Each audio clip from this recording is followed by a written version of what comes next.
Bismillahirrahmanirrahim. Assalamualaikum warahmatullahi wabarakatuh. Perkenalkan, saya Muhammad Senokas. Nah, di sini saya akan menjelaskan tentang bisnis plan dari kelompok 5 dalam mata kuliah kewirausahaan. Sebelumnya di sini saya akan menjelaskan tentang bisnis plan yang kami pilih. Di sini perkenalkan, nama perusahaan kami yang kami buat adalah Satu Putra Tiga Putri. Terus bidang usahanya itu distributor pakaian, terus jenis produknya itu pakaian, tas, dan sepatu serta aksesoris berupa zilbab. Alamat perusahaan yaitu Jalan Aipati nomor 85, Kelurahan Ponipopo, Sirimau, Kota. Nomor telepon 0813 4329 3023. Yang pertama yang saya akan jelaskan di sini adalah identifikasi peluang bisnis. Nah, tentu kita ketahui bahwa dewasa ini bisnis pakaian menjadi salah satu bentuk bisnis yang menjanjikan. Berbagai macam model pakaian bermunculan dengan ragam kreativitas yang menarik. Nah, pakaian bisa dikreasikan menjadi pakaian yang modis serta menyelesaikan zaman. Salah satu model pakaian yang kami fokuskan yang pada baju distro untuk cowok dan pakaian gamis serta jubah untuk ceweknya. Karena masyarakat mulai bosan dengan model baju yang sudah ada sekarang ini. Tidak adanya inovasi. Untuk itu diperlukan inovasi baru dalam mendesain pakaian tersebut sehingga model tidak menonton. Kami mencoba mengkreasikan desain baru tersebut dengan mengolah desain baju yang lebih menarik dan inovatif. Kelebihan kami karena kami mendatangkan langsung produk tersebut langsung dari pabriknya sehingga harga lebih terjangkau di masyarakat, khususnya kalangan mahasiswa dan mahasiswi. Yang kedua yang saya perlu jelaskan yaitu penjelasan produk. Nah, di sini kami tidak memproduksi pakaian, tas, dan sepatu sendiri, namun kami mendatangkan langsung dari pabrik agar nantinya harga yang kami tawarkan bisa lebih murah dibandingkan dengan yang ada pada toko-toko seperti yang ada pada sekitaran pasar Merdeka itu. Nah, dan untuk aksesoris hijab kami sebagian yang ada mendatangkan dari pabrik, ada juga yang produk sendiri dengan biaya hanya Rp7.500.000. Untuk satu buah aksesoris jilbab ukuran kecil dan Rp9.000. Untuk yang ukuran sedang serta Rp10.500. Untuk yang ukuran besar dengan penjualan bisa mencapai harga Rp10.000. Untuk ukuran kecil Rp15.000. Untuk ukuran sedang Rp20.000. Untuk ukuran besar. Nah, perlu saya jelaskan lagi tentang background bisnis kami di sini, yaitu alasan kami menawarkan produk ini adalah karena saat ini minat masyarakat dalam menjaga penampilan dan tren pada pemuda dengan mengikuti gaya penampilan para idolanya menjadikan kami tergerak untuk menjalankan bisnis ini. Oleh karena itu, diharapkan para masyarakat awam dan mahasiswa dan mahasiswi dapat memenuhi kebutuhan penampilannya dan dapat mengikuti gaya yang ditampilkan oleh para idolanya tersebut. Dan bagian D yaitu tujuan. Poin pertama yaitu A, mendapatkan keuntungan dari produk ini. Poin bagian D, menyediakan produk pakaian yang mempunyai inovasi baru dan disukai seluruh kalangan masyarakat. E, potensi bisnis. Produk ini memiliki peluang bisnis yang cukup menjanjikan karena penampilan merupakan salah satu cara bagi orang menunjukkan kualitas dirinya di hadapan semua kalangan. Nah, itu yang perlu saya sampaikan untuk perusahaan kami, yaitu perusahaan Satu Putra Tiga Putri. Nanti akan dilanjutkan oleh teman saya. Terima kasih. Oke. Assalamualaikum warahmatullahi wabarakatuh. Sebelumnya terima kasih atas waktu dan kesempatan yang telah diberikan kepada saya. Di sini saya akan menjelaskan tentang analisis SWOT. Analisis SWOT terbagi atas dua faktor. Yang pertama faktor internal dan yang kedua faktor eksternal. Faktor internal di sini ada strength dan weakness. Yang pertama strength atau kekuatan. Strength atau kekuatan terbagi atas dua. Yang pertama keunggulan produk, Keunggulan produk yaitu kami menawarkan suatu produk pakaian, tas, sepatu, dan aksesoris jilbab dengan harga yang ekonomis dan kualitas unggulan. Yang kedua, kreativitas. Kreativitas yaitu kami menawarkan kreativitas baru dalam menyediakan model pakaian, tas, sepatu, dan aksesoris jilbab. Yang kedua, weakness atau kelemahan. Weakness atau kelemahan yaitu belum memiliki cukup pengalaman untuk memulai usaha yang masih sangat minim, merupakan suatu kelemahan yang harus diatasi. Yang kedua, kurangnya modal. Keterbatasan modal dalam usaha ini menjadikan sebuah kelemahan yang harus diselesaikan dengan cepat dan tepat. Yang kedua, faktor eksternal. Faktor eksternal yaitu faktor dari luar. Yang pertama, opportunities atau peluang. Banyaknya konsumen dalam masyarakat yang kini mulai memperhatikan penampilannya di depan orang banyak. Dengan adanya toko, kami dapat memenuhi kebutuhan para pelanggan dengan menyediakan stok yang bervariasi dan tentunya dengan harga yang terjangkau. Yang kedua, sistem pemasaran. Sistem pemasaran yang akan kami lakukan cukup mudah. Kami akan memasarkannya di lingkungan kampus dan tempat tinggal. Risk atau ancaman. Risk atau ancaman adalah salah satu bentuk ancaman yang dikhawatirkan bisa terjadi adalah persaingan yang sangat ketat. Terkadang masyarakat kurang tertarik terhadap toko kecil yang belum begitu dikenal orang. Yang terakhir, strategi SWOT.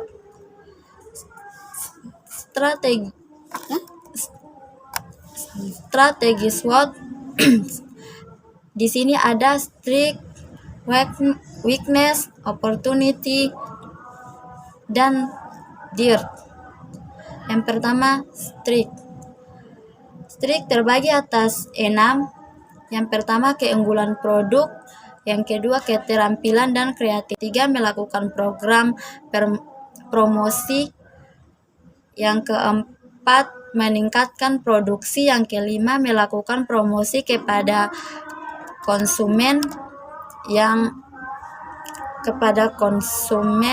yang sekiranya tertarik dengan produk kami.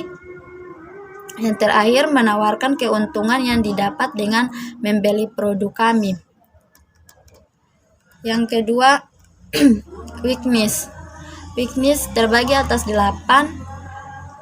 Yang pertama, belum memiliki cukup pengalaman. Yang kedua, kurangnya modal. Yang ketiga, melakukan latihan terus-menerus. Yang keempat, belajar berbisnis dengan segala fasilitas yang ada dan menjalin koneksi seluas-luasnya. Yang keempat, memperbaiki sistem manajemen. Yang kelima, meningkatkan promosi. Yang keenam, menjaga kualitas produk.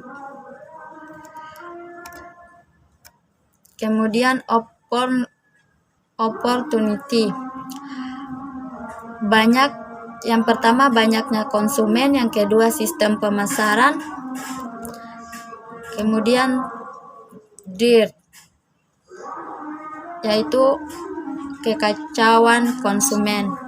Mungkin itu saja penjelasan dari saya tentang analisis SWOT. Sekian dan terima kasih. Jadi teman-teman, di sini saya akan membahas tentang sasaran dan target pasar dan pembiayaan. Yang pertama, saya akan membahas tentang sasaran dan target pasar untuk produk kami, yaitu seluruh masyarakat dari segala usia. Untuk itu kami melakukan promosi dari daerah sekitar tempat tinggal kami serta melakukan promosi pada rekan mahasiswa di kampus kami. Karena kami menganggap promosi akan lebih efektif jika terjadi dalam suatu kelompok.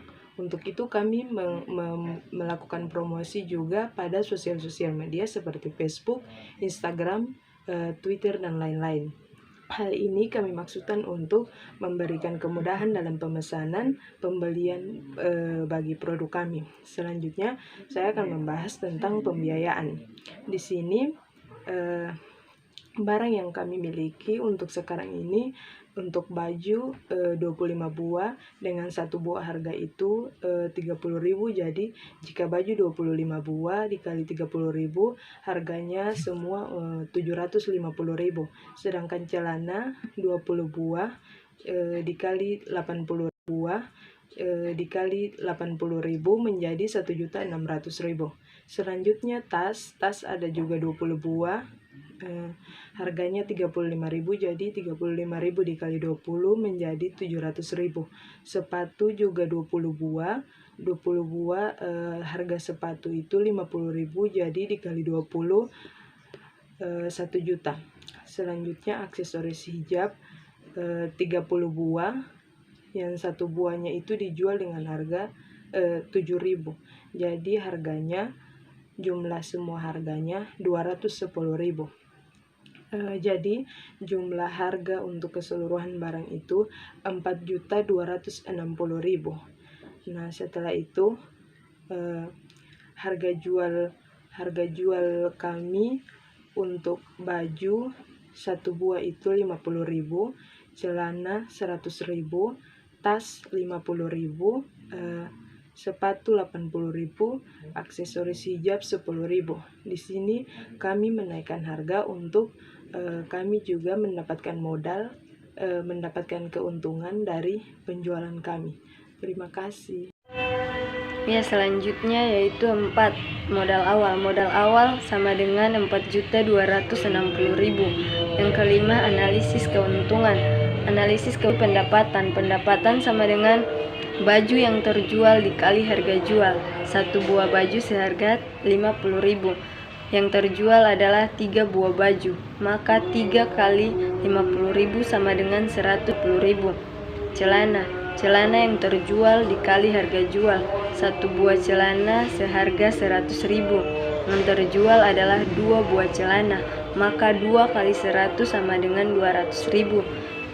Tas yang terjual dikali harga jual. Satu buah tas seharga 50.000. Yang terjual adalah 1 buah, maka 1 kali 50.000 sama dengan 50.000. Sepatu yang terjual dikali harga jual. 1 buah sepatu seharga 80.000. Yang terjual adalah 2 buah sepatu, maka 2 kali 80.000 sama dengan 160.000. Aksesoris hijab yang terjual dikali harga jual. 1 buah aksesoris seharga 10.000. Yang terjual 10 buah aksesoris, maka 10 kali 10.000 sama dengan 100.000. Total keseluruhannya adalah 660.000. Maka total biaya yang dibutuhkan dalam satu kali belanja yaitu 4.260.000. Keuntungan sama dengan pendapatan kurang total biaya belanja yang terjual, sama dengan 660.000 kurang 455.000 sama dengan 205.000. Jadi keuntungan yang diperoleh dalam satu hari adalah 205.000. Ya, selanjutnya itu pengembalian modal. Total biaya produksi bagi laba usaha sama dengan 4.260.000 bagi 205.000 rupiah sama dengan 21 hari.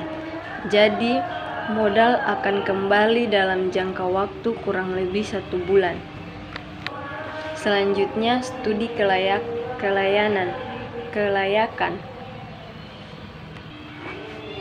Ya, selanjutnya studi kelayakan. 1. Lokasi.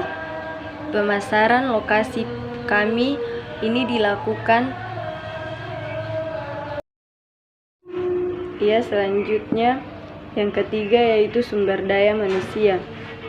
Yaitu untuk usaha awal, sumber daya manusia yang terdiri dari 9 orang yang bertanggung jawab sebagai manajer, bendahara, penanggung jawab produksi, dan bagian pemasaran.